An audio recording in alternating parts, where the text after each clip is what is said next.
티가 나겠죠. 대부분 그냥 다 컴퓨터 다 끄시고 핸드폰으로 게임을 하시거나 뭐 주식을 보신다거나, 저는 3층에서 동기들이랑 뭐 얘기를 하거나 그렇게 여유로운 점심시간을 보내고 있고요. 술 문화는 사실은 뭐 팀마다 다르다고 하는데, 제가 술을 많이 못 마시기도 하지만 뭐 절대 강요하거나 그런 거 없습니다. 뭐 마실 수 있을 만큼만 마셔라 라는 분위기가 좀 많이 깔려 있고요. 우리가 흔히 꼰대라고 불리시는 분들이 없다고 하면 물론 거짓말이겠고요. 물론 한두 분 계시지만 그냥 어느 정도 수긍할 만한 정도의 꼰대라고 말하면 될 것 같아요. 뭐 밥 먹을 때 같이 내려가자, 혹은 뭐 팀끼리 다 같이 뭘 할 때 다 같이 있으면 좋겠다라는 것 정도는 뭐 우리가 회사 생활하면 당연히 해야 되는 부분이라고 생각을 하고요. 연봉이 표면적인 연봉은 이제 삼성전자랑 비교했을 때 큰 차이가 나질 않습니다. 하지만 삼성은 그 연봉에 야근 수당에 보너스까지 더해서 거의 뭐 1,000만 원 가량 왔다 갔다 하는 정도로 더 받지만, LS는 그렇게 이익이 많이 남는 장사를 하는 회사가 아니기 때문에 연봉은 조금 작다고 느끼실 수가 있어요. 심지어 그 연봉에 임금 포괄자라고 해서 야근을 어느 정도 할 것이라는 거는 예상을 하고 연봉에 포함시켜놨어요. 결국은 야근을 안 하는 이유가, 야근을 해도 돈을 안 주기 때문에 야근을 안 하는 겁니다. 그러면 내 시급이 올라가는 효과가 되겠죠. 그리고 시급을 또 올리려면 일을 최대한 덜 해야겠죠. 그래서 아침에 출근을 하면 화장실이 가득 차 있어요. 급해서 막 다른 층에 가도 다 차 있어요. 다들 변기에 앉아서 돈을 열심히 벌고 계시고요. 연봉이 만족할 만한 수준은 안 되겠지만 이 워라밸을 생각했을 때는 그래도 이 정도면 회장님이 우리 용돈은 그때그때 제때 잘 주시는구나 라는 생각이 들고요. 보너스와 이런 걸 다 포함해가지고 한 4,700에서 좀 많이 나오면 4,800까지도 나오는 해가 있다고 하고요. 올해 같은 경우는 코로나19 때문에 회사들이 많이 안 좋다고 하지만 저희 일렉트릭이 자동화를 한다고 말씀드렸잖아요. 기존의 의류 브랜드에서 마스크를 만들기 위해서 공장을 많이 갈아엎었어요. 그러면서 저희 회사에 그 자동화 제품을 많이 사서, 사실 저희 회사는 올해 생각했던 것보다는 지금 이윤이 많이 나고 있는 상황이라고 말씀을 드릴 수가 있겠습니다. 그리고 얼마 전에 그린 뉴딜 정책이 발표가 되면서 대표적으로 전력과 친환경 에너지 기업이기 때문에 저희 회사 주가가 엄청나게 올랐는데 그거 나서 다시 엄청나게 떨어졌죠. 네, 그럴 줄 알았으면 미리 살 걸 그랬어요. 끈끈한 동기는 이제 다른 대기업들은 마찬가지겠지만, 입사를 하게 되면 그룹 연수를 받게 되고요. 그리고 나면 자사 연수를 또 받게 되고요. 어차피 같은 건물에 근무하게 되기 때문에 동기들이 굉장히 자주 만납니다. 저 같은 경우도 출퇴근도 동기들이랑 같이 하고, 뭐 짬짬이 시간을 내어서 타임을 가지기도 하고요. 같이 욕을 하기도 하고, 같이 밥을 저녁을 자주 먹기도 하고, 네, 그러고 있습니다. 굉장히 중요한 부분 중 하나인데요. 바로 정년이 굉장히 보장이 잘 돼 있어요. 그래서 내가 아무리 늙고 힘이 없고 아는 게 없어도 안 나가고 버틴다 하면은 끝까지 남아있게 해줍니다. 그래서 자녀들이 대학교를 졸업할 때까지 남아있어야겠죠. 왜냐하면 대기업이니까 학자금이 나오니까요. 그래서 되게 오래 남아있으시려고 하는 분들이 많고요. 자기 직책이 높지가 않더라도 그냥 밑에서 일하면서라도 있겠다라고 하시는 분들이 많고, 또 회사 자체에서 그거를 인정을 해줍니다. 하지만 절대로 잊을 수가 없는 게, 이 LG라는 꼬리표가 떼어지지가 않고, 만약 뺄 수만 없는 거죠. 이게 이득이 되기도 하고 또 불이익이 되기도 하지만, LS 일렉트릭은 올해 사명이 바뀌었고요. 작년까지는 LS 산전이라고 불렸고요. 그 이전에는 사실은 LG 산전이었습니다. 그 훨씬 이전에는 금성이라고 불리는 금성 뭐 포장, 뭐 럭키 포장 이런 식으로 불렸다고 하고요. 그래서 결국에 지금 일하시는 분들은 다 LG에서 일하시는 분들이고요. 최근에 한 10년 안으로 이제 들어오신 분들이 이제 LS라는 이름으로 들어오게 됐는데, 다들 그 LG 밑에 있을 때를 조금 부러워하기도 하고요. 뭐 연봉이라든가 이런 게 좀 차이가 나기도 하니까요. 저만 해도 LS라는 게 이제 일반 사람들이 잘 모르시기 때문에, 왜냐하면 저희는 일반 사람들에게 변압기를 팔 수는 없잖아요, 그죠? 그래서 한전을 주 고객으로 하고, 혹은 뭐 공장들을 주 고객으로 하는 B2B, 비즈니스 투 비즈니스 회사이기 때문에 일반 사람들이 많이 모르는 회사예요. 그래서 저희 할머니도 아직 제가 LG에 다니시는 줄 알고 계십니다. 하나님께 말하지 마세요, 진짜. 네, 그래서 전력 부분을 어떤 걸 하는지를 좀 간단하게 그림으로 준비를 해봤고요. 지금 최근에 강원도에 공사를 하고 있는 대규모 옛날 목장이었습니다. 여기를 이제 태양열판으로 바꿔서 이제 에너지를 발전하겠다라고 하는 에너지 스토리지 시스템을 구축하고 있는 중이고요. 그리고 여기는 제가 일하고 있는 안양에 있는 R&D 캠퍼스인데요. 여기가 굉장히 에너지를 잘 활용하고 있는 회사 중 하나로, 건물 중에 하나로 유명하고, 또 국내에서 최초로 이런 전력을 스마트하게 이용할 수 있는 건물이라고 하는데, 그래서 점심시간에 불 끄는가 봐요. 그리고 전력 분야는 여기는 HVDC, 아마 전력공학 쪽 수업을 들으신 분들은 아시겠지만, 네, 직류 고전압 변압기를 저희가 부산 공장에서 지금 생산하고 있고요. 그리고 공업용이라든가 혹은 가정에서 쓸 수 있는 차단기도 저희가 생산하고 있습니다. 여러분들 집에 아마 한 50%, 60% 정도는 집에 두꺼비 집을 여시면 아마 LS 마크가 박힌 차단기를 확인하실 수가 있을 겁니다.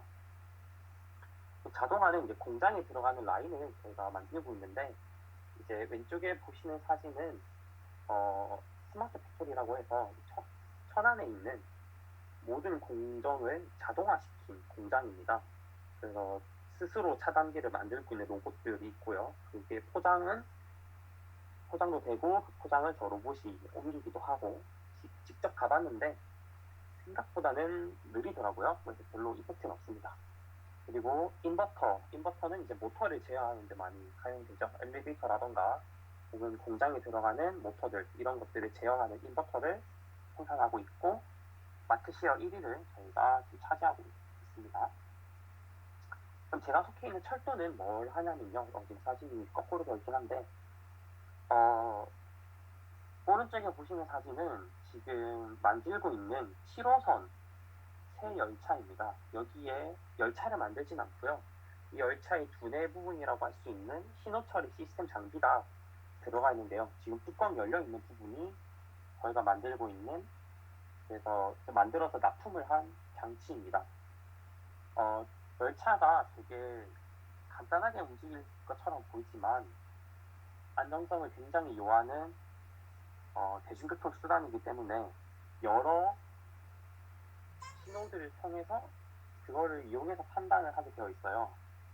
굉장히 복잡한 그런 로직을 가지고 있기 때문에 저도 지금 들어와서 굉장히 고생을 하고 있습니다. 생각보다 열차가 어렵더라고요.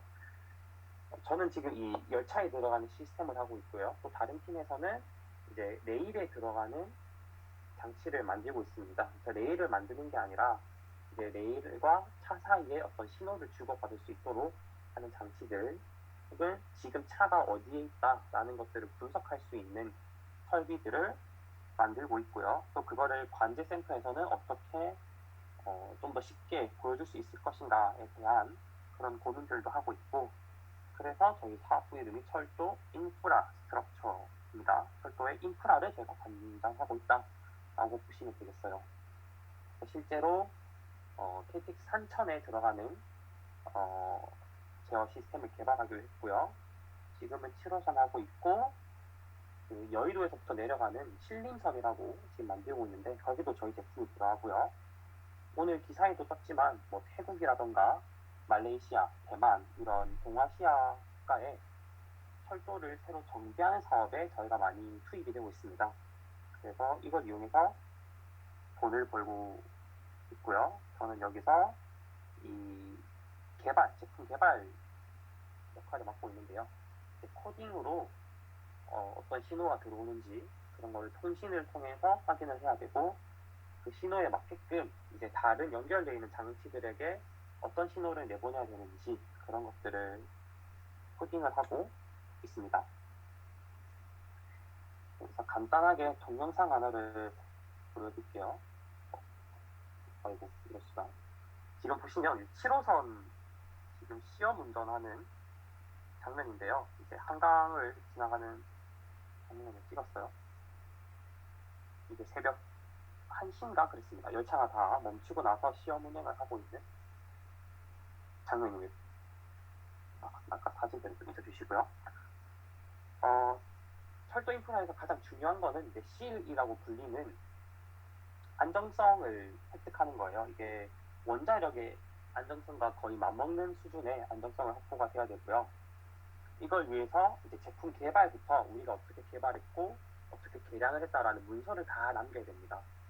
그래서 코딩보다는 문서 작업이 훨씬 더 많고, 뭐 좋은 점은 여러 가지를 접할 수가 있어요. CPU와 램을 어떻게 해서 최적화할 수 있는지도 배우고요. 또 하드웨어도 배우고 있고요. 소프트웨어 설계를 해야 되는데 C, C++, 파이썬 이걸 다 활용을 해야 되고요. 그 다음에 리눅스, 인베디드, 그 다음에 리얼타임 OS를 활용을 해서 장비를 만들어야 되고요. 그 다음에 통신을 해야 되기 때문에 뭐 TCP, IP라던가 무선 통신을 활용하기도 해야 됩니다. 어려우니까 넘어갈게요. 네, 여기까지가 LS, 그리고 제가 속해 있는 철도 인프라에 대한 간단한 소개를 해드렸고요. 지금부터는 자소서라든가 인적성 이런 것들을 어떻게 대비하면 좋을지에 대해서 좀 말씀을 드려볼게요. 자소서에는 가장 중요한 거는 우선은 직무와 연관될 수 있도록 자기 자신을 써야 된다는 거겠죠. 그래서 첫 번째는 직무가 제일 중요하고요. 두 번째는 뭐가 제일 중요하냐면요. 잠시만요. 두 번째로 중요한 것은 바로 직무입니다. 그래서 내가 지원하는 직무랑 관련돼서 내가 어떤 일을 했는지에 대한 이야기가 중요하고요. 세 번째는 직무예요. 처음부터 끝까지 직무와 관련된 이야기를 하셔야 된다는 거고요. 당연하죠. 왜냐하면 이 직무에 일할 사람을 뽑는 거기 때문에 이거랑 관계없는 다른 직무, 다른 전공을 했다라고 해서 이 일을 할 수 있는 건 아니겠죠. 그래서 첫 번째도, 두 번째도, 세 번째도 직무에 초점을 맞춰서, 내가 지원한 직무에 초점을 맞춰서 자기 자신을 잘 표현을 하셔야 됩니다. 그러면 직무를 어떻게 표현을 할 수 있냐면요. 저희는 학사잖아요.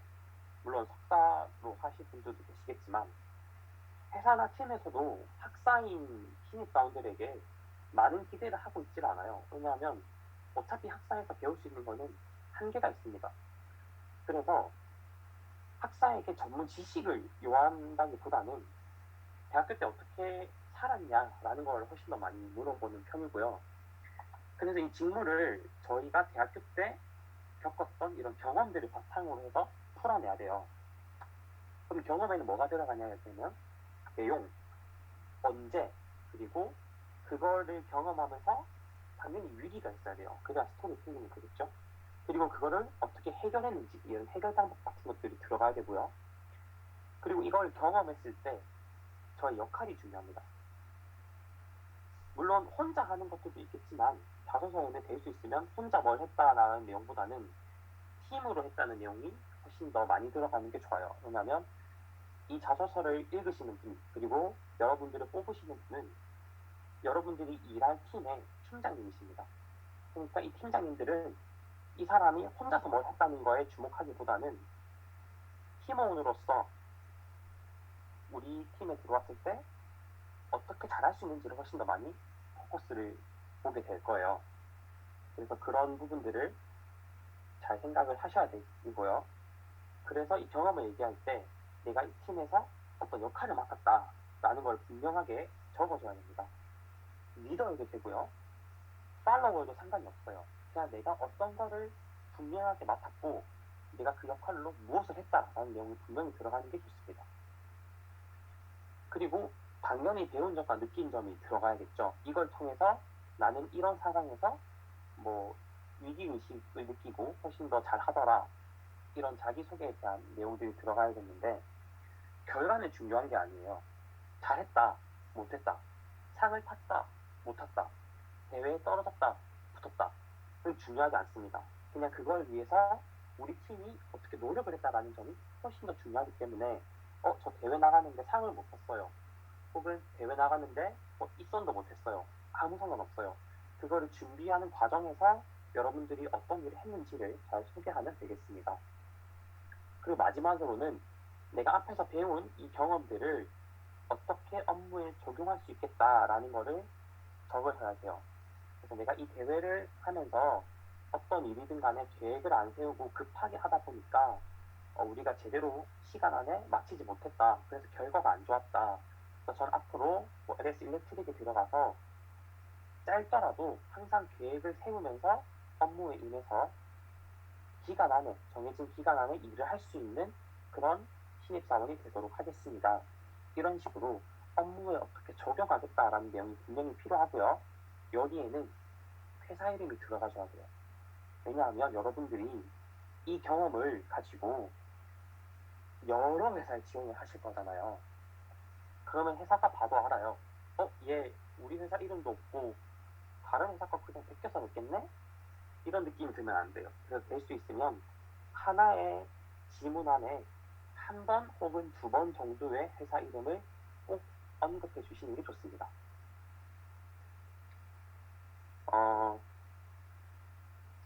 제가 경험이 많이 없어요 라고 하시는 분들이 있을 수 있는데요. 경험은 만들면 돼요. 우선 교내 활동에서 보면요. 여러분들 다 전공 강의 들으시잖아요. 이 강의 들으면서 과제도 하시고요. 프로젝트도 하시고요. 팀플도 다 하십니다. 이것도 다 경험이 돼요. 왜냐? 학사는 논문을 내지도 않고요. 어떤 연구실에 들어가서 자기가 연구를 하지도 대부분은 않기 때문에 강의 내용에 있는 것만으로도 충분히 이 자소서를 읽으시는 분들은 여러분들의 어떤 전문성을 인정을 해줄 거예요. 그래서 저는 아무 경험이 없어요 라고 말씀하실 필요가 없고 그 직무와 연관된 강의를 들은 것만으로도 이미 그 경험이 됩니다. 그래서 여러분들이 전작과하고 이 공대에 굉장히 잘 오신 거고요. 그리고 어쩔 수 없이 경험하게 되는 게 있죠. 3학년부터 4학년 1학기까지 캡스톤을 하시게 되는데 사실 이 캡스톤만 가지고도 이야기할 거리가 굉장히 많이 나와요. 무조건 캡스톤은 꼭 하나는 넣으셔야 돼요. 뭐 캡스톤이 망했든 뭐 잘 됐던 간에 조금 소설을 붙여서라도 저 캡스톤은 이런 거 했는데 잘 됐어요. 혹은 조금 잘 안 됐는데 이것 때문에 잘 안 됐어요. 앞으로는 고치겠어요. 이런 내용들도 당연히 경험에 들어갈 거고요. 디폴트는 굉장히 좋은 소재고 제가 면접을 봤을 때도 디폴트라는 거에 대해서 좀 말씀해 주실 수 있겠냐라는 질문을 많이 받았어요. 굉장히 흥미로워 하십니다. 왜냐하면 이 전공의 동아리이기 때문에 전공에 관련된 활동을 할 수밖에 없고 그러면은 내가 유리한 이야기를 풀어나갈 수가 있어요. 저는 이런 스터디도 했었고 저는 이런 스터디에 강사도 해봤었고 뭐 디폴트 학회에서 하는 여러 활동들에 참여를 했습니다. 혹은 뭐 임원을 했습니다라고 하면 훨씬 더 좋아하세요. 당연히 좋은 소재가 될 수밖에 없죠. 그래서 디폴트에 들어오신 것만으로도 하나의 경험을 이미 만드셨다라고 저는 말씀을 해드리고 싶고요. 그럼 이제 교회 활동으로 넘어가면 LS 자소서를 보신 분들은 아시겠지만 4번 항목이 해외 경험이 있냐고 물어보는 건데 그 이유는 LS가 지금 물론 국내에서는 동전 업계를 1위를 하고 있지만 세계적으로 봤을 때는 굉장히 뒤처지고 있는 회사거든요. 그래서 해외로 많이 나가려고 노력만 하고 있어요. 심지어 베트남도 저희 주 고객인데 베트남 프로 축구를 올해 저희가 메인 스폰서로 스폰을 했는데 코로나19 때문에 취소했죠. 그래서 돈만 갖다 버렸다. 시장님이 좀 마음이 안 좋으실 것 같고요. 다른 회사들도 다 마찬가지예요. 어쩔 수 없이 해외, 외국에 있는 기업들과 소통을 해야 되기 때문에 해외 경험을 하셨다면 당연히 넣으셔야겠죠. 근데 여행만 갔다 혹은 뭐 학교에서 뭐 프로젝트를 하러 간 게 아니라 나는 뭐 유럽에 한 달 동안 여행 갔다 왔다. 그것도 하나의 경험이에요. 유럽에 가서 대신에 뭘 보셨는지 정확하게 적으셔야겠죠. 뭐 예를 들어서 반도체 쪽이시라면 ASML 굉장히 유명하잖아요. ASML의 뭐 본사 근처를 방문했다. 그것만으로도 화제가 될 수 있어요. 소재가 될 수 있어요. 저는 반도체에 관심이 많아서 ASML의 본사를 한 번이라도 가보고 싶었습니다. 그래서 가서 뭐 들어가진 못했지만 거기에 있는 이제 관광객들을 위한 쇼룸에 들어가서 제품에 대해서 설명을 듣고 왔습니다. 저는 그때부터 반도체에 대한 관심이 많아졌습니다. 뭐 이거라도 충분히 이야기가 가능하죠. 그러니까 여행을 지금부터 가시더라도 한 군데 정도는 자기가 하고 싶은 분야와 관련돼 있는 곳을 가는 걸 추천을 드릴게요.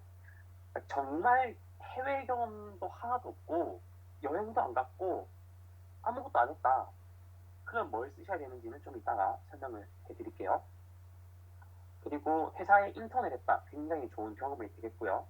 대회에 나갔다. 앞에서도 말씀드렸겠지만 어떤 대회든 간에 굉장히 흥미로워하고 이거에 대한 질문이 많이 들어옵니다. 준비를 잘 하셔야 돼요. 어떤 역할을 했었는지, 내가 거기서 어떤 거를 실제로 했는지, 어떤 일이 있었는지, 어떻게 극복했는지, 팀원들과 어떻게 상의를 했고 어떻게 이거를 만들어 나가는지에 대한 스토리를 미리 잘 생각을 해 두셔야 되고요. 봉사활동 같은 경우는 저는 학교에 그 사회봉사 그것만 나가고 다른 봉사활동을 안 했는데 아무도 안 물어봤어요. 그래서 만약에 자소서 항목 중에 인성과 관련된 그런 항목들이 있다면 봉사활동을 했다는 걸 적으시면 좋겠고요. 잠시만요. 굳이 인성에 관해서 물은 항목이 아닌데 봉사활동 얘기를 먼저 하실 필요는 없어요. 이거는 면접 때까지 잘 가지고 계세요. 2차 면접, 임원 면접에서 고 자소서에는 직무와 연관된 내용들 더 많이 적으시는 게 좋고요. 봉사활동을 마지막 카드로서 2차 면접 혹은 1차 면접 때 저는 봉사활동도 하는 사람이고 저는 인성 괜찮습니다. 인성 문제 없습니다. 라는 거를 피력할 수 있는 무기가 될 수 있어요. 알바 같은 경우는 저는 될 수 있으면 쓰지 않기를 권해드리고 싶어요. 왜냐하면 솔직히 저희가 할 수 있는 직무와 관련된 아르바이트가 많이 없거든요. 문과 같은 경우는 아르바이트가 도움이 돼요. 뭐 SPC를 지원하는데 파리바게트 알바를 했다. 굉장히 좋죠. 근데 삼성전자를 들어가는데 반도체 알바를 할 수 있는 게 그렇게 많지가 않거든요. 그래서 쓰시지 않는 게 좋을 것 같고요. 제가 현대자동차 자소서 이 얘기를 썼다가 자소서는 통과됐는데 면접에서 정말 많이 까인 기억이 있어요. 그래서 학원 알바를 한 얘기를 썼는데 그럼 학원 알바를 통해서 뭘 느끼셨냐? 전 책임감을 느꼈다. 이 학생들을 잘 가르쳐야 한다는 책임감을 느껴서 저 혼자서 스스로도 공부를 하고 아이들에게 수업을 해줬다. 그럼 책임감이 뭐라고 생각하시냐? 그때부터 이제 말리기 시작하는 거죠. 책임감은 네, 그 순간 이제 떨어졌다고 보면 되시고요. 굳이 아르바이트를 넣으실 필요는 없다라는 말씀을 드리고 싶습니다. 근데 만약에 관련된 거라면 괜찮아요. 뭐 전자 쪽을 하고 싶은데 전자 쪽 아르바이트를 했다. 괜찮고요. 혹은 뭐 공장 자동화 아르바이트는 사가차 해야 되나? 그건 아닌 것 같은데 아무튼 뭐 관련된 아르바이트 있으면 쓰시는 건 좋습니다. 그 다음에 지금 이 4개의 항목들이 이제 이번 그리고 작년에 LS 일렉트릭에 자소서 항목들인데 같이 한번 볼게요. 그래서 1번은 LS 일렉트릭에 지원한 동기를 구체적으로 기술하시기 바랍니다 라고 되어 있는데 우선 그 전에 자소서는 인사팀에 되어 있습니다. 물론 회사마다 조금씩 다르긴 하겠지만 1차적으로 인사팀에서 걸러요. 그리고 그 중에서 전문성이 필요한 내용이 있다면 이제 저희 팀장님들한테 넘어가기도 하는데 대부분은 인사팀 선에서 끝난다고 봐야 되고요. 그래서 막 아무리 어려운 얘기를 적어도 인사팀은 몰라요. 그럼 걔들은 뭘 보고 판단하느냐? 얘기를 잘 썼는지를 보고 판단하겠죠. 그리고 이 사람이 겪은 이야기가 사실인지 아닌지 혹은 논리 정연하게 글을 썼는지 정도만 확인을 할 수가 있습니다. 그래서 1번부터 보시면요. 지원한 동기를 찾는 문항에서는 첫 번째로는 뭐 LS 일렉트릭이 아니라 하더라도 그 회사가 지금 하고 있는 사업에 대한 얘기를 해주셔야 돼요. 그래야 내가 이 회사에 관심이 있다는 게 피력이 되겠죠. 그리고 그 사업들 중에서 내가 지원한 분야는 지금 어떻게 가고 있더라 라고 하는 얘기를 해주셔야 돼요. 뭐 예를 들어서 삼전을 예를 들면 삼전이 지금 뭐 시스템 반도체도 하고 있고 그 다음에 메모리 쪽도 하고 있고 뭐 다양하게 한다. 근데 나는 그 중에서 메모리를 지원했는데 메모리 사업부는 현재 뭐 M램, 뭐 D램 이런 식으로 개발을 하고 있더라 라는 얘기를 해주셔야 돼요. 그리고 나서 나는 대학교에서 이런 전공을 했고 이런 직무가 있는데 이게 지금 너네가 하고 있는 거랑 잘 맞더라. 그래서 내가 지원한 거고 나를 뽑아야 하지 않겠니? 라고 얘기를 해주셔야 돼요. 두 번째, 희망하는 직무를 수행함에 있어서 필요한 역량과 갖추기 위한 노력. 그러니까 위에서 1번에서 너네가 하는 거랑 내가 하는 거랑 비슷해 라고 말을 하고 2번에서는 내가 하는 게 무엇인지를 설명해 줘야겠죠. 그래서 내가 한 거는 이러이러한 경험이 있었어. 근데 이게 내가 지원한 직무에 필요한 역량이랑 맞아 떨어지더라.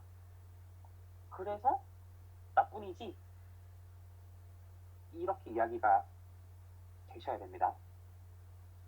그 다음에 세 번째로는 성장 과정인데 이제 어떤 직무를 지원했고 우리가 뭘 전공을 했는지는 말을 했잖아요. 그래서 3번에서는 우리의 인성에 대해서 어느 정도는 얘기를 해줘야 되는 거죠. 하지만 너무 어리면 안 돼요. 초등학교, 중학교까지는 안 되고요. 최소한 고등학교 2, 3학년 정도부터는 이야기를 하셔도 됩니다. 저 같은 경우는 고등학교 때 싱가포르에 잠시 유학을 갔다 와서 그때 이야기를 썼어요. 그때 저는 혼자 갔었거든요. 그래서 어린 나이에 혼자서 외국을 갔는데 거기서 혼자서 잘 적응했다. 그래서 회사 가서도 잘할 수 있겠다라는 식으로 이야기를 썼거든요. 그래서 그런 내용들이 있으면 아무 사건이라도 좋으니까 내가 발전할 수 있는 계기가 됐던 사건을 적으시는 게 좋습니다. 뭐 거짓말을 했는데 엄마한테 들켜서 혹은 아빠한테 들켜서 그 뒤로 다시는 거짓말을 안 하게 됐다. 물론 그 얘기를 적으시란 말이 아니라 그런 것처럼 어떤 계기가 있고 내가 변화되었고 그래서 내가 변화된 모습이 지금의 회사에 잘 맞더라. 난 잘 적응할 수 있는 사람이다. 라는 걸 보여주셔야 되고요. 4번에서는 글로벌 역량인데 앞서 말씀드렸다시피 LS 같은 경우는 글로벌 굉장히 좋아합니다. 하지만 제가 들어왔을 때는 영어를 한 번도 안 했어요. 들어오고 나서. 아무튼 외국 경험에 대한 이야기를 쓰라라고 하는 문항이 있다면 앞에서 말씀드린 것처럼 어디가 있을까요? 네, 해외 경험, 여행도 좋고요. 혹은 학교에서 갈 수 있다면 제일 좋고요. 그런 경험들을 당연히 쓰셔야겠죠. 하지만 여기도 직무랑 연관되게 쓰셔야 돼요. 저는 예를 들어서 현대자동차 예를 들면 현대자동차에 뭐에 지원을 했는데 어떤 예를 들어서 뭐 변속기에 관심이 있었다. 근데 제가 유럽 여행 갔을 때 독일에 있는 ZX 뭐 자기의 장점을 최대한 발휘할 수 있는 그런 신입사원이 되도록 하겠습니다라는 마무리가 잘 돼야 돼요. 그래서 종종 자소서를 보면요. 1번 따로 2번 따로 막 내용이 다 따로따로 놀거든요. 그런 식으로 되면 안 되고 1번부터 4번까지 쫙 훑어봤을 때 글이 하나처럼 보일 수 있도록 하시는 게 제일 좋습니다. 그래서 마지막에는 꼭 마무리하는 멘트를 넣으셔야 돼요. 그래야 입장을 바꿔서 우리가 글을 읽을 때 생각을 해보면 앞에서 내용이랑 뒤에서 내용이랑 너무 따로 놀면은 집중도 안 되고 이 사람이 무엇을 말하려고 하는지가 잘 안 와닿잖아요. 그래서 처음부터 끝까지 글이 자연스럽게 이어질 수 있도록 이야기를 잘 풀어나가시는 게 좋을 것 같습니다. 4번에 제가 추가로 글로벌 경험이 없다면 어떻게 해야 되느냐. 다들 영어 배우셨잖아요. 혹은 학교에서 중국어, 뭐 일본어 이런 거 배우셨잖아요. 그런 걸 쓰셔도 괜찮아요. 저는 영어에 관심이 많아서 영어 자격증을 꼭 따고 싶었다. 혹은 생활 영어를 꼭 배우고 싶었다. 그래서 우선은 뭐 토익 스피킹을 공부를 했다. 지금 아직까지는 뛰어난 영어 실력이 아니더라도 앞으로 입사해서 제 영어 실력을 키워서 글로벌 역량을 강화하겠다. 그래서 회사가 원하는 글로벌 인재가 될 수 있도록 하겠다. 이런 내용을 쓰셔도 괜찮습니다. 혹은 저는 꼭 일본이라는 나라에 한번 가보고 싶었는데 아직까지 기회가 없었습니다. 왜냐하면 일본은 자동차면 자동차, 반도체면 반도체, 뭐 철도는 철도, 뭐 이런 식으로 모든 게 우리나라보다 한 단계 더 발전돼 있는 나라거든요. 그런 내용들 쓰시면 돼요. 그래서 이게 훨씬 더 발전된 나라고 그런 모습을 보고 싶었다. 그래서 가게 되면 꼭 어떤 공장을 가서 어떻게 이 산업이 발전하고 있는지를 확인하고 싶다. 앞으로는 그 나라에 갈 수 있도록 혹은 그 언어를 내가 잘 습득할 수 있는 역량을 개발하겠다라는 식으로 이야기를 풀어나가시면 될 것 같습니다. 그래서 자소설 이야기까지 했고요. 왜 소설인지는 아시겠죠? 이게 여러분들이 무조건 겪은 내용을 바탕으로 하셔야겠지만 조금씩의 픽션은 가미가 돼도 상관은 없어요. 왜냐하면 솔직히 우리가 그렇게까지 대단한 사람들은 아니잖아요. 그래서 대단할 수 있게끔 보여야 돼요. 중요한 포인트 하나씩은 조금씩 넣어서 글의 맛을 좀 많이 살리는 중요 하겠습니다. 그래서 여러분들이 이 자소서를 봤을 때 이 사람 되게 대학생활 열심히 했네 라는 생각이 들 수 있어야 돼요. 나는 열심히 안 했을지라도 이 글 속에 나는 굉장히 열심히 한 사람이 되어 있어야 됩니다. 아시겠죠? 그래서 내가 쓴 글을 친구들 혹은 뭐 취업 상담을 도와주시는 분들, 학교에 커리어 개발 센터 있잖아요. 거기에 계신 분들한테 여러 번 검사를 맡으시는 걸 추천해 드리고요. 왜냐하면 내가 쓴 글이랑 남이 보는 글이랑은 굉장히 의미하는 바가 다를 수 있기 때문에 꼭 여러 번 확인을 해주시는 거를 추천드릴게요. 세 번째로는 인성의 문제냐는 겁니다. 인적성 여러분들 다들 두려워하시죠? 최근 대세는 AI로 넘어가고 있어요. 실제로 삼성, G사트 혹은 SKCT 이런 대기업들을 제외하고는 다 AI로 넘어가고 있는 추세고요. LS 일렉트릭만 하더라도 작년부터 저도 때부터 AI 면접을 보기 시작했습니다. 이 AI 면접을 회사들이 도입하는 이유는 딱 하나예요. 돈이 덜 들어요. G사트 보려면 학교 빌려야 되죠. 프린트 해야 되죠. G사트 G사트 문제 내는 사람들 돈 줘야 되죠. 돈 정말 많이 들어요. 근데 이 AI는 그냥 이 업체한테 맡기면 되거든요. 우리 이러이러한 사람 뽑을 거니까 이러이러한 사람 올 수 있도록 너네들이 세팅해줘? 끝이에요. 그 채용 비용이 줄어들고 그 비용을 가지고 훨씬 더 광고를 많이 할 수 있는 거예요. 최근에 보시면 막 유튜브 같은 거에 스튜디오에서 찍은 사진들 그런 영상들 많이 오잖아요. 많이 올라오잖아요. 그 영상들이 다 이런 채용 비용을 감소해서 찍은 영상들이고요. 페이퍼로 보면 혹은 온라인으로 보게 되면 이제 우리는 답만 볼 수 있잖아요. 이 사람이 맞았는지 틀렸는지만 보는데 AI는 녹화와 녹음을 동시에 합니다. 그래서 이 사람이 어떤 문제를 풀 때 어떤 표준을 지었는지 분석이 되고요.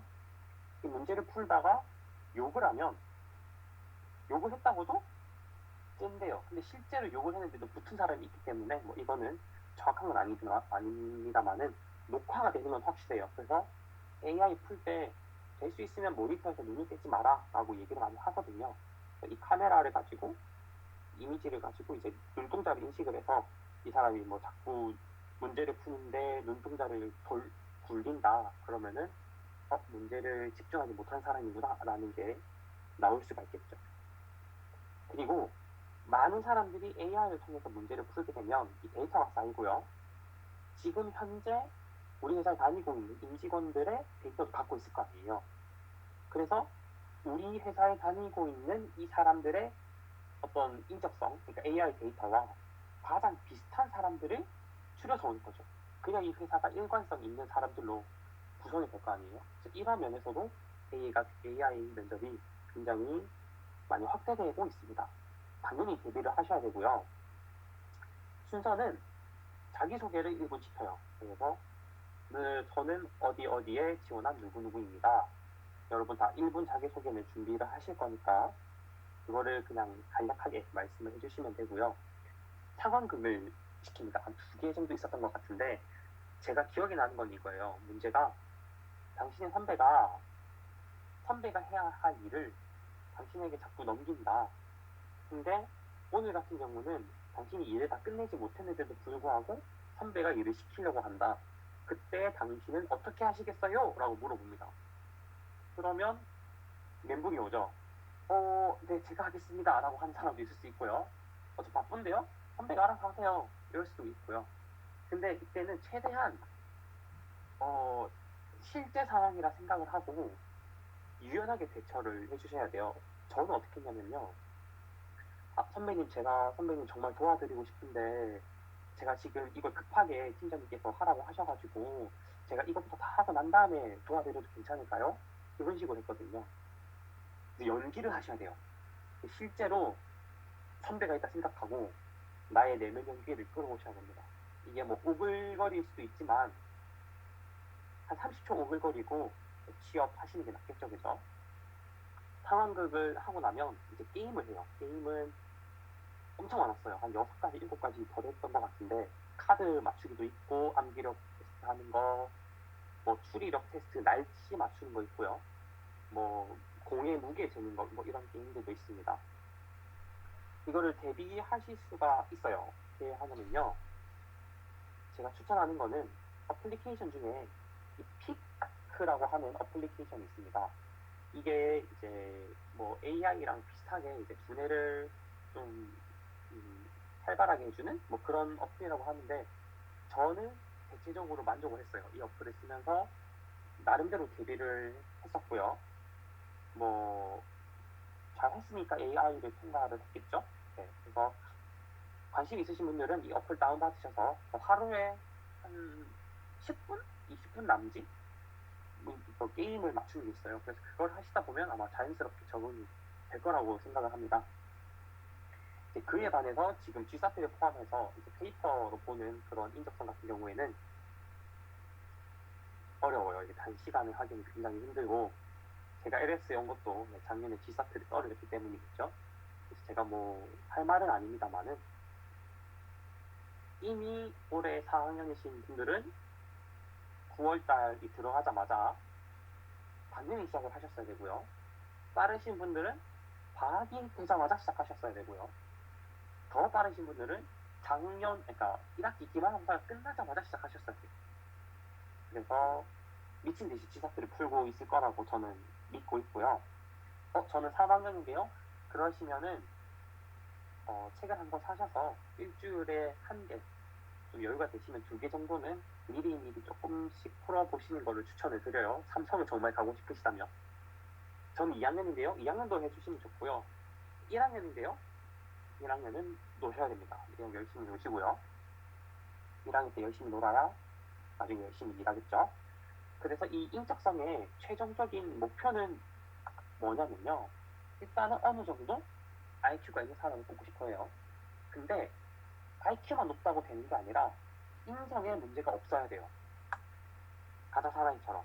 그래서 AI 면접을 선호를 하는 겁니다. 왜냐하면 문제를 풀 때 이 사람이 어떤 표정으로 문제를 풀 수 있는지 분석이 되기 때문에 뭐 너무 심각한 표정으로 문제를 풀어서는 안 되고요. 약간 내가 이 문제를 어떻게 하면 풀 수 있을까라는 표정으로 푸시는 게 가장 좋았다고 저는 생각을 해요. 물론 G사트를 포함한 다른 인적성도 마찬가지고요.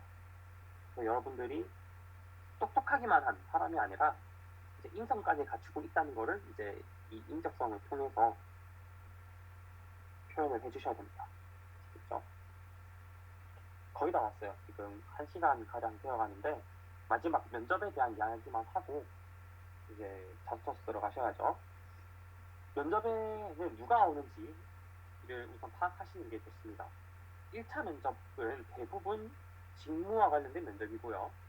2차 면접은 대부분 임원 면접 혹은 영어 면접을 포함하고 있어요. 이거는 LS를 기준으로 했고요. 1차 면접에는 여러분들이 일할 팀의 팀장님께서 무조건 오십니다. 왜냐하면 이분이 최종적으로 인사권을 가지고 있어요. 그리고 팀장님이 이 사람 뽑았는데 만약에 우리 팀에 와가지고 일도 안 하고 막 그러고 있어요. 그럼 팀장님이 책임을 져야 되거든요. 그래서 팀장님이 굉장히 신중하게 아마 보실 거예요. 그럼 또 누가 오냐면 팀보다 높은 이제 부서가 있겠죠. 그 부서의 부서장이 오십니다. 이분은 팀장보다 더 높이 있는 분이고요. 대부분 가운데 앉아 계세요. 그리고 마지막으로 인사팀에서 한 명이 들어올 거예요. 3명이 들어오면 이렇게 3명이 들어오고 2명이 들어오면 팀장이나 부서장 중에 한 명이 오고 인사팀에 한 명 들어옵니다. 인사팀 무조건 들어오게 돼 있어요. 왜냐하면 인사팀에서, 그러니까 회사에서 뽑는 어떤 인재상을 정할 거 아니에요. 그럼 이 인사팀이 와서 그 사람을 직접 확인을 해야 되는 거죠. 실질적으로는 이제 팀장과 부서장을 도운다라고 하지만 사실은 감시의 의미가 더 크고요. 이 인사팀 사람이 면접을 주도할 겁니다. 네, 누구누구씨 여기까지 오시느라 고생이 많으셨습니다. 미리 준비된 1분 자기소개서 우선 한번 들어볼 수 있을까요? 이런 식으로 면접을 많이 주도하고, 그리고 나서는 이제 질문을 옆에 있는 팀장 혹은 부서장님한테 넘길 거예요. 그러면 누가 인사팀이고 누가 팀장인지 아시겠죠? 그러면 얘기를 할 때 인성과 관련된 부분, 직무와 관련된 부분들을 누구를 보면서 얘기를 해야 될지가 아마 눈에 들어오실 거예요. 물론 한 사람만 보고 얘기하면 안 되고 왼쪽에서 오른쪽 이렇게 눈을 차츰차츰 마주치면서 이야기하는 게 제일 좋겠지만, 직무와 관련된 이야기를 하는데 인사팀 사람을 보고 있으면 어차피 인사팀은 이야기를 알아듣지도 못해요. 그리고 팀장님은 쟤 왜 나를 보고 얘기를 안 하지? 이럴 거란 말이죠. 그래서 될 수 있으면 그런 것들을 미리 파악을 하시는 게 좋을 겁니다. 팀장님은 여러분들 보실 때 우리 팀에 들어왔을 때 저 사람이 잘 할 수 있을까를 가장 최우선으로 보실 거예요. 왜냐? 그 인사에 대한 책임이 팀장한테 있기 때문이죠. 그리고 내가 이 신입을 뽑았는데 팀원들한테 오만을 주면 안 되겠죠. 팀장이 올해 이상한 신입을 뽑아가지고 우리 완전 망했어 이런 식으로 되면 안 되겠죠. 그래서 이제 시간이 다 됐나고요? 네, 그래서 팀원들과 잘 어울릴 수 있는 사람을 뽑아요. 그렇기 때문에 여러분들은 이 팀워크를 굉장히 많이 강조를 해주셔야 됩니다. 그래서 앞에 얘기했던 대회 혹은 디폴트의 얘기가 여기서 굉장히 빛을 발해요. 저는 다른 사람들과 많은 사람들과 어울려봤고 그때 아무 문제가 없었다. 나는 정상인이다 라는 걸 얘기를 해주셔야 되고요. 전문성은 그렇게 기대를 하지 않아요. 그냥 학점도 저는 솔직히 3점 이거거든요. 높은 학점은 아니잖아요. 근데 학점에 대해서 아무도 안 물어봤어요. 제가 면접을 5군데 6군데 갔는데 아무도 이 학점 가지고 뭐라 하는 사람 한 명도 없었어요. 대신에 특정한 수업에 대한 이야기는 했었습니다. 인베디드 관련된 수업을 들었는데 이런 어떤 수업이었냐 이런 식으로 얘기를 했지만 학점에 대한 이야기는 없었어요. 그래서 저 대학 그래도 다니긴 했어요 라는 정도만 이야기를 하시면 되고요. 직무에 대한 자랑은 이 팀장님을 보면서 하시는 게 제일 좋겠죠. 저는 반도체를 전공하기 위해서 실제로 실습을 했다 이런 식으로 얘기는 이제 팀장님을 보면서 뿌듯하다는 듯이 물어보시면 되겠고요. 실제로 이 직무와 관련된 질문을 많이 하시는 분이 팀장님이십니다.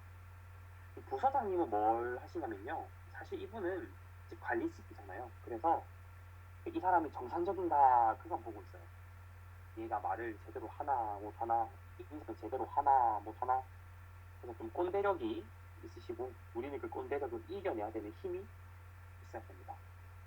될 수 있으면 면접장에 갔을 때 정중하게 인사를 드리고 좀 밝은 모습으로 있는 걸 당연히 그렇게 하시겠지만 그렇게 하셔야 되고요. 제일 중요한 거는 여러 가지 질문이 들어올 때 예, 아니요 라고 먼저 말씀해 주셔야 돼요.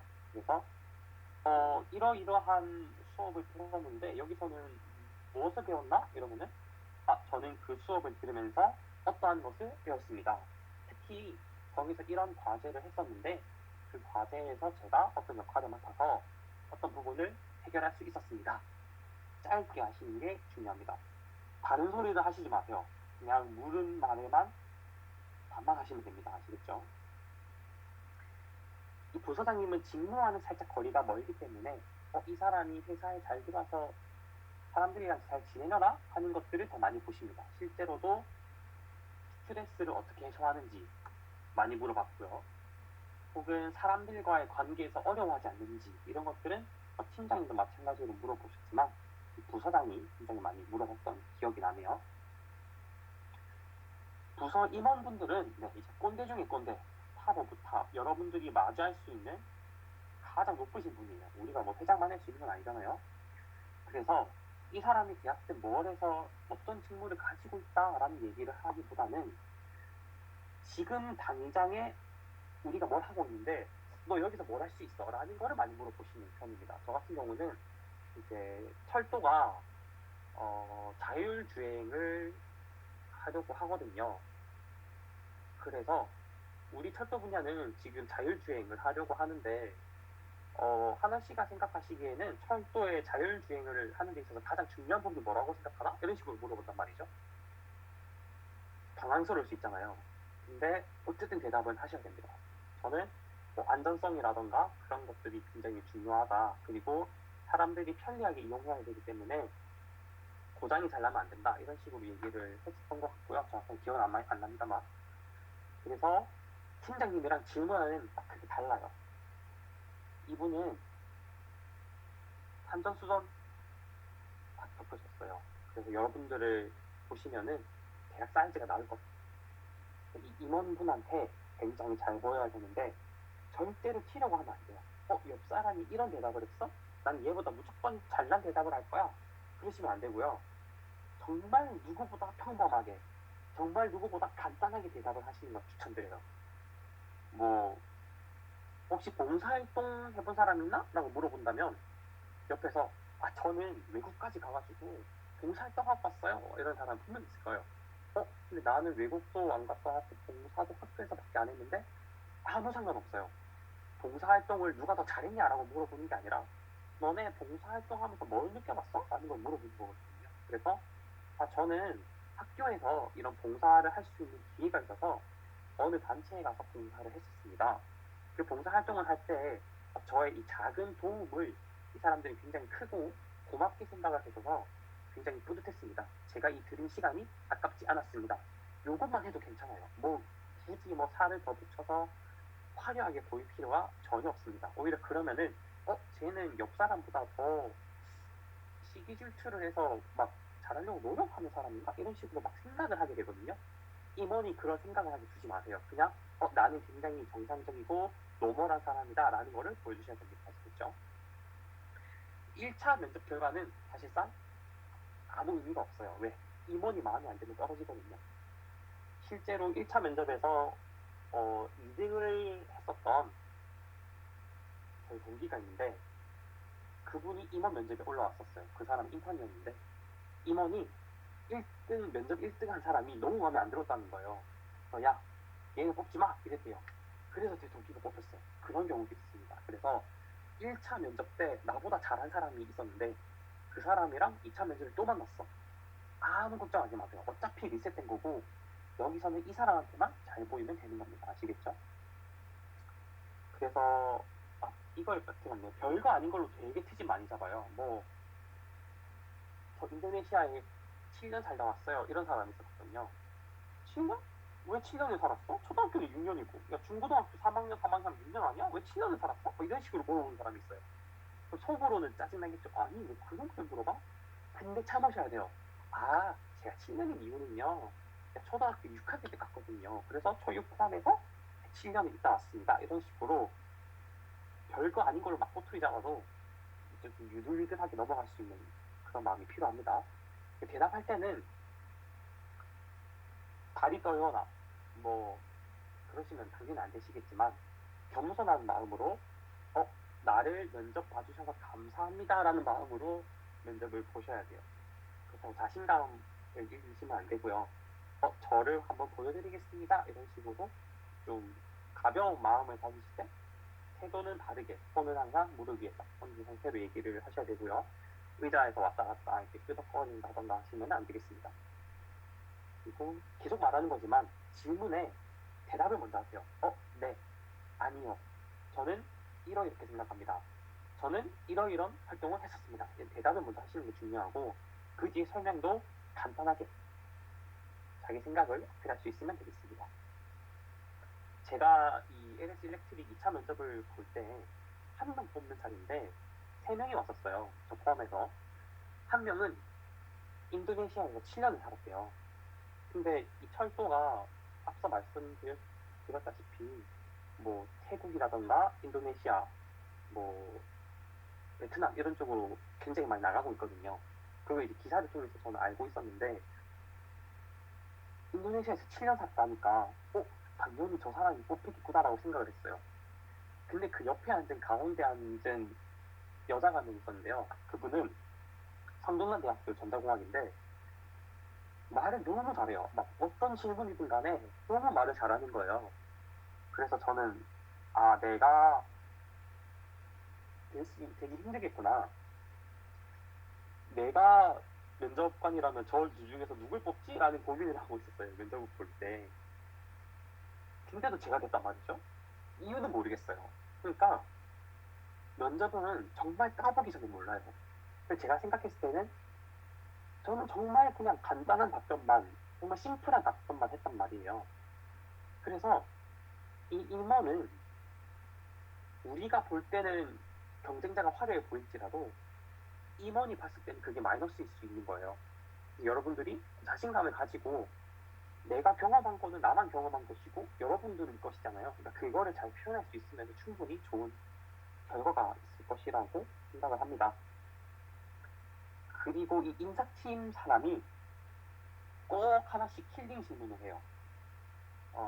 제가 현대차 면접을 볼 때 변속기 쪽으로 지원을 했었거든요.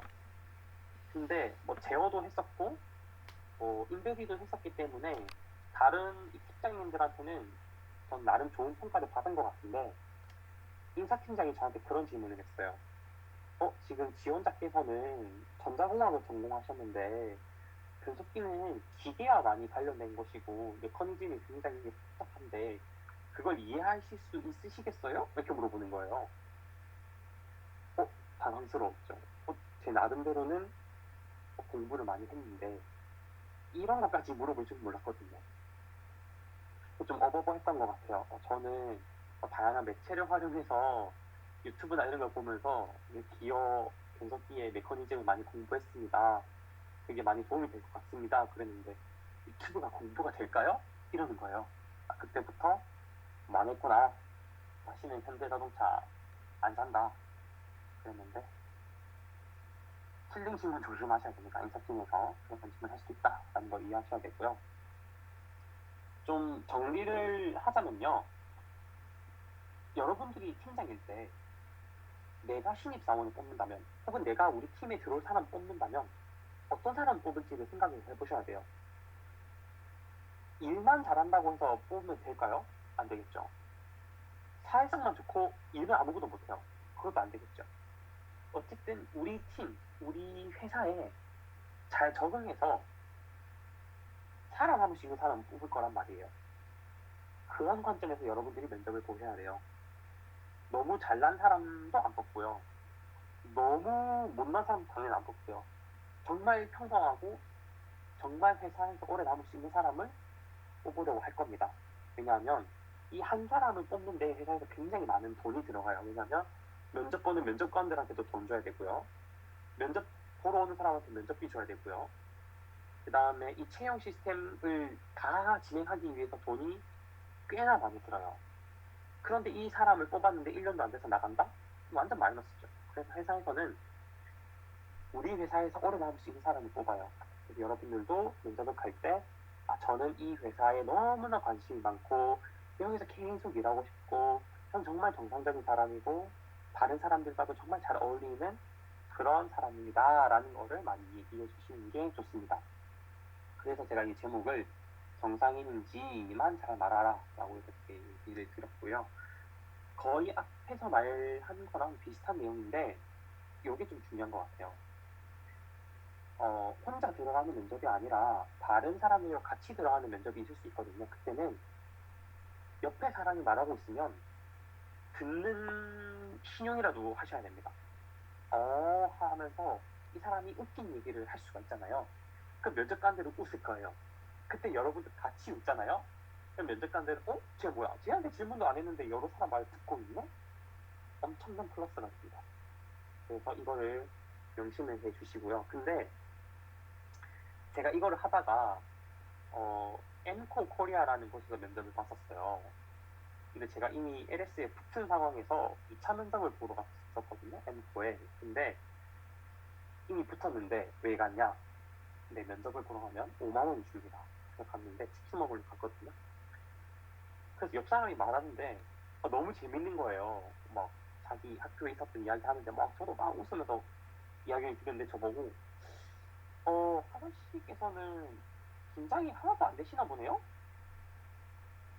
옆 사람이 말한 걸 한번 요약해서 말씀해 보시겠어요? 이러는 거예요.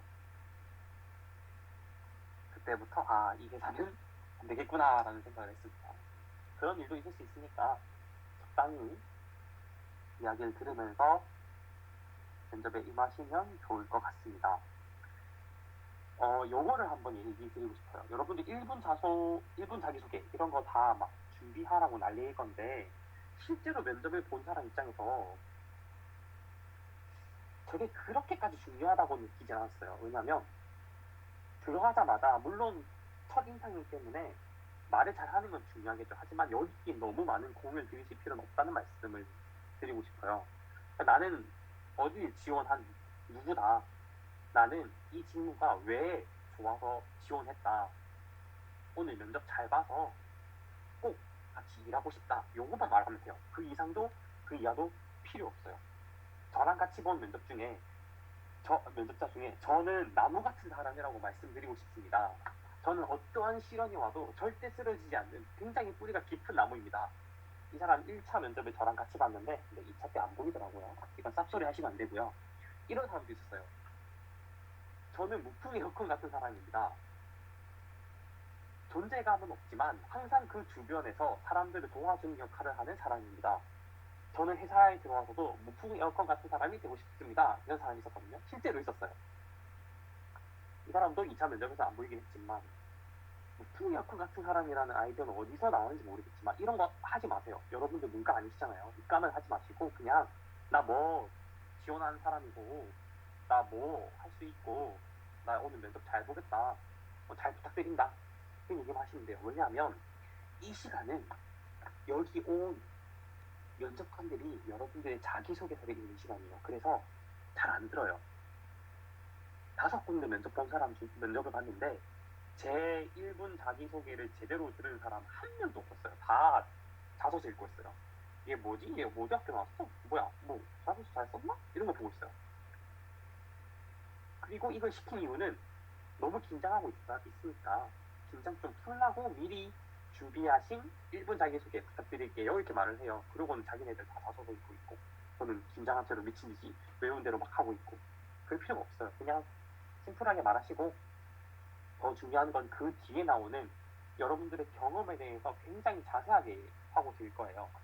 하나하나의 자소서에 있는 항목들을 이 사람들 글을 다 안 읽어요. 다시 한번 물어봅니다. 학교 생활에 뭐 디폴트 뭐 이거 학회했었는데 이거 무슨 활동이에요? 자소서에 다 썼거든요. 저는 전자공학 전공 학회인 디폴트에서 뭘 했고 무슨 대회 나갔고 안 봐요. 다시 물어봐요. 여러분들은 이 내가 쓴 소설을 기억하고 있다가 말하면 됩니다. 조심할 거는 이게 소설인지를 들키면 안 되시겠죠. 네. 그리고 다양한 뭐 문제 같은 거를 물어볼 때도 있어요. 뭐 제어에 관련된 회사를 갔을 때는 PID 제어가 뭐라고 생각하시죠? PID 제어가 뭐죠? 이렇게 물어봤는데 원래는 프로포셔널이잖아요. P가. 근데 제가 뭐라 했더라? 뭐 플러스라 했던가? 뭐 그랬었어요. 그러니까 말도 안 되는 걸 했는데 별로 개의치 않았어요. 그냥 네. 근데 P는 이게 프로포션 얘기했는데 아마 지원자가 긴장하셔서 그런 것 같았습니다. 맞죠? 네, 맞습니다. 제가 실수를 했다고 했네요. 죄송합니다. 뭐 이렇게 넘어갔어요. 그래서 틀리는 걸 너무 두려워하지 마시고 틀리더라도 얼마든지 정정하시면 되니까 자기가 생각하는 거를 자신 있게 말씀하시는 게 중요하고요. 그래서 말을 좀 더듬더라도 논리를 가지고만 얘기하시면 크게 문제가 될 건 없습니다. 중요한 거는 추상적인 언어, 아까 제가 책임감 말씀드렸잖아요. 이런 어떤 감정, 뭐 할 것 같습니다, 뭐 이런 추상적인 언어는 될 수 있으면 안 쓰는 게 좋을 것 같아요. 이거 가지고 물어볼 거예요. 지원자는 책임감이 뭐라고 생각하시죠? 지원자는 이런 경험을 통해서 자립성을 길렀다고 하시는데 자립성이 뭐 자취를 하셨나요? 아니요, 저 자취 안 했는데요. 자취도 안 했는데 어떻게 자립성을 느낄 수가 있죠? 이런 식으로 허점을 드러내게 돼요. 그래서 추상적인 언어를 될 수 있으면 쓰지 마시고 미리 준비한 대답을 잘 하시면 될 것 같습니다. 다시 한번 내가 팀장으로서 신입사원을 뽑는다면 어떤 사람을 뽑을지를 한번 곰곰이 생각해보고 내가 그런 사람이 인 것처럼 보이면 돼요. 그래서 자소서이라고 하는 거고요. 얼마나 똑똑한지, 직무를 잘 아는지에 대해서 학사에게는 그렇게 큰 기대를 하지 않습니다. 왜? 회사 들어가면 새로 배워야 돼요. 저도 지금 들어가서 인베디드 리눅스 다 새로 배우고 있거든요. 별로 기대를 안 해요, 학사한테는. 그래서 저는 반도체인데 반도체 관련된 전공도 많이 안 들었고요. 상관없어요. 일단 쓰세요. 쓰고 반도체에 관한 질문을 틀려도 오래 많이 붙었어요. 그런 사례도 있기 때문에 그런 것보다는 나는 정상인이다. 난 학교생활 열심히 했다. 난 다른 사람들이랑도 잘 어울린다. 라는 걸 얘기하시는 게 중요하고요. 어차피 회사에 들어와서 새로 배워야 하기 때문에 겸손하게 잘 배울 수 있는 사람을 우선적으로 뽑습니다. 그래서 물론 면접 때 저는 회사 들어와서 잘 배우겠습니다 라고 하는 건 별로 안 좋아요. 왜? 뭐야, 너 안 배우고 우리 회사에서 와가지고 다 배우겠다고? 배워서 다른 데 가려는 거 아니야? 이렇게 생각할 수 있거든요. 그래서 그런 자세보다는 면접 볼 때 어떤 얘기든 조금 겸손하게 한 단계 낮춰서 말씀을 드리는 게 임원분들한테 좋은 이미지로 남을 수 있을 겁니다. 아시겠죠? 마지막으로 올해 면접이 다 떨어졌어요. 올해도 취업이 안 됐어요. 물론 그럴 수도 있어요. 왜? 지금 취업률이 굉장히 낮은 시대고요. 그 이유는 일자리가 없기 때문이겠죠. 왜 없냐면요, 다 공장으로 대체를 하고 있잖아요. 컴퓨터가 우리 일자리를 많이 차지했어요. 그래서 저희가 실제로 일할 자리가 많이 없는 겁니다. 그러니까 사람을 많이 안 뽑고요. 취업이 안 되겠죠. 하지만 여러분들 이번에만 도전하는 거 아니잖아요. 내년도 있을 거고, 안 되면 한 2년까지도 보셔도 상관없어요. 2년 좀 늦게 간다고 뭐 세상 멸망하는 거 아니잖아요. 그만큼 준비를 좀 더 하고 가시면 되는 거예요. 2년이면 석사 하지 않나요? 석사를 하실 수도 있지만 석사를 뭐 사정상 못 하시는 분들도 있으니까 올해 너무 안 됐다고 낙담하시지 마시고 내년, 내후년 좀 길게 보셔도 아무 문제가 없다고 말씀드리고 싶고요. 그래야 올해 면접 볼 때 여러분들이 긴장을 덜 해요. 아이고, 뭐 이거 면접 못 봐도 다음에 보지 하면은 긴장이 덜 되고, 그럼 여러분들이 조금 더 편안하게 면접을 임할 수가 있습니다. 부서마다 여러분들이 가고 싶은 부서가 있을 건데 지금 꽉 차 있을 수도 있잖아요. 그러면 이 부서에서 사람을 안 뽑는단 말이에요. 근데 내년에는 또 열릴 수가 있단 말이죠. 그러니까 회사마다 올해 무조건 이 부서 사람 한 명 뽑는다 이게 아니라 빈자리의 사람만큼만 뽑기 때문에 해마다 TO가 있고 그 TO가 없을 수도 있고 있을 수도 있는 거니까요. TO가 날 때까지 한번 기다려 보시는 것도 그렇게 나쁘지 않고 좀 자신감을 갖고 계속 도전하시는 게 좋을 것 같고요. 여러 번 떨어질 수도 있어요. 면접 떨어지고 서류 떨어지고 막 방탈하고 또 한 20개, 25개? 20개 넣었는데 떨어진 게 거의 한 15개? 20개 정도 되는 것 같아요. 처음 떨어졌을 때는 막 멘붕이었거든요. 와, 내가 인생을 헛살았구나 했는데 한 5번 떨어지면 별로 아무렇지도 않아요. 그래서 한 5번 정도는 떨어져 보셔야 되고요. 장난이고 물론 한 분에 붙으셔야 되고요. 그 멘탈이 굉장히 중요한 것 같습니다. 떨어졌다고 해서 내가 여기 떨어졌는데 다음에 써도 안 되겠지? 내가 여기 떨어졌는데 여기보다 더 좋은 회사는 될까? 그런 생각하지 마시고요. 어차피 지원하는 거는 돈이 안 들잖아요. 그죠? 여러분 원서 넣으실 때는 돈이 안 들기 때문에 오히려 면접 볼 때는 돈 주고 면접 보시잖아요. 그러니까 면접을 최대한 많이 보시는 게 중요합니다. 그래서 그 면접 경험을 쌓으셔야 여러분들이 정말로 가고 싶은 회사의 면접에서 좋은 결과를 가지고 올 수 있을 겁니다. 아시겠죠? 그래서 면접이나 회사에서 떨어졌을 때 약간 뭐야, 너가 나를 안 뽑는다고? 뽑을 때까지 지원해줄게. 약간 이런 식으로 좀 배짱 마인드가 필요하실 거고요. 요새 취업보조금 굉장히 잘 되어 있잖아요. 뭐 한 달에 50만 원씩 준다고 하는데 제가 세금을 한 달에 50만 원이 뜯기거든요. 그 뜯기는 돈을 이제 여러분들 취업 열심히 하시라고 드리는 거니까 열심히 받아 먹으셔야 됩니다. 돈 주는데 안 받는 사람 없잖아요. 감사합니다 하고 받으시면 되는 거예요. 그 돈을 이용해서 여러분들 생활도 하시고 취업에 필요한 활동들을 하시면 되겠고요. 마지막으로는 아니고요. 이 석사에 관련된 이야기를 드리고 싶은 게 이번에 LS R&D를 보면 다 석사들만 뽑거든요. 그 이유가 회사에서는 석사를 좋아해요. 왜냐면 이 석사 과정 하는 것 자체를 하나의 사회 경험이라고 보고요. 그리고 석사를 하면서 프로젝트를 진행하잖아요. 근데 그 실제로 프로젝트가 거의 대부분이 회사랑 연관되어 있는 프로젝트란 말일 거죠. 그래서 회사는 석사를 좋아합니다. 석사분들한테는 진급도 두 단계 먼저 올린 상태로 주고요. 프로젝트 들어갈 때마다 돈을 더 주고요. 심지어 보너스도 더 줘요. 저랑 동기 들어온 형도 저보다 월급을 좀 더 받고요. 저도 프로젝트하고 그 형도 프로젝트를 하는데 프로젝트 한다고 한 달에 막 10만 원씩 더 받습니다. 그래서 석사도 하나의 방법일 수 있다라는 거를 좀 열려있는 상황에서 들으시는 걸 추천을 드리고요. 단점은 그거예요. 2년 동안 노예 생활을 해야 된다는 거죠.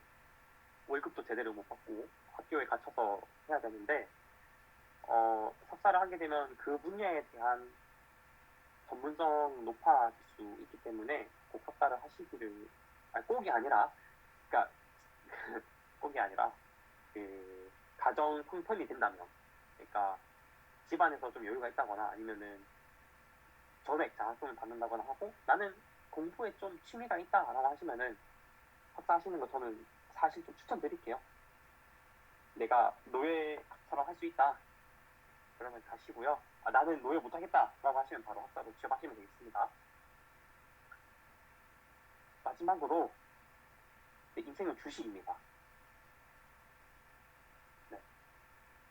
떨어지는 회사에 주식을 사세요. 그럼 뭐가 되냐? 나는 일 안 하는데 나 대신에 붙은 사람이 그 회사에서 일하면서 돈을 벌어다 줄 거예요. 그죠? 그래서 저는 그때는 주식을 안 했었는데 여러분들은 얼마든지 주식을 하셔도 되니까 그냥 작게나마 한 5만 원이든 10만 원이든 떨어진 회사를 한번 사보세요. 그러면 그 주식이 떨어지든 오르든 간에 그 순간, 사는 순간 그 업종에 대해서 여러분들이 관심도가 높아질 거예요. 그리고 오늘은 떨어졌네? 왜 떨어졌지? 내가 반도체 쪽을 샀는데 반도체 떨어졌어. 왜 떨어졌지? 들어가 보면은 뭐 반도체 사고가 있었다. 오늘 반도체 갑자기 급등했어. 왜 그런지 보면은 어디서 수주를 했다. 뭐 이런 식으로 기사를 여러분들이 접할 거예요. 그러면은 면접 때 말할 수 있는 거리가 조금 더 늘어날 겁니다. 그리고 회사 다니는 사람 중에 주식 안 하는 사람이 요새 거의 없거든요. 혹시라도 만약에 팀장님이 주식을 좋아한다. 그러면 이점이 되겠죠. 주식은 약간 재미로 말씀을 드린 거고요. 여기 사진이 있는데 이 사진이 뭔지 보시면 제가 테슬라 이런 걸로 자랑하려고 했고요. 여러분들도 얼마든지 취업하실 수 있어요. 뭐 여러분 다 공대 나오실 거잖아요. 그럼 취업할 수 있습니다. 문과는 못해요. 근데 이과는 할 수 있어요. 저도 했거든요. 여러분들 다 정말 좋은 인재들이고 지금까지 열심히 노력하셨고 앞으로도 열심히 노력하실 거기 때문에 얼마든지 취업하실 수 있다는 그런 자신감을 가지시면 좋겠고요. 4학년 분들은 뭐 지금부터 계속 하반기 공채가 열리고 있기 때문에 조금이라도 관심 있는 분야라면 지원서를 아낌없이 쓰시는 걸 추천드리고요. 뭐 다른 시험 준비를 하느라 자소서를 많이 못 써요. 괜찮습니다. 자소서가 크리티컬하게 중요하진 않습니다. 그래서 내용이 충실하지 않더라도 하나의 어떤 스토리가 될 수 있도록 자소서를 쓰신다면 뭐 크게 문제될 게 없다고 저는 생각이 되고요. 최대한 자소서를 많이 쓰시고 많이 넣어보시고 면접도 여러 번 가보시고 그런 면접들이 여러분들의 경험이 돼서 정말 여러분들이 가고 싶은 회사에 면접을 볼 때 많은 도움이 될 거라고 저는 생각을 하고요. 3학년이랑 2학년 분들은 앞으로 기회가 많이 남아 있습니다. 4학년 때까지 기회가 있으니까 지금은 해외가 좀 가기 힘들겠지만 앞으로 상황이 나아지면 해외로도 많이 가서 좀 견문을 넓히는 거를 저는 굉장히 중요하다고 말씀드리고 싶고요.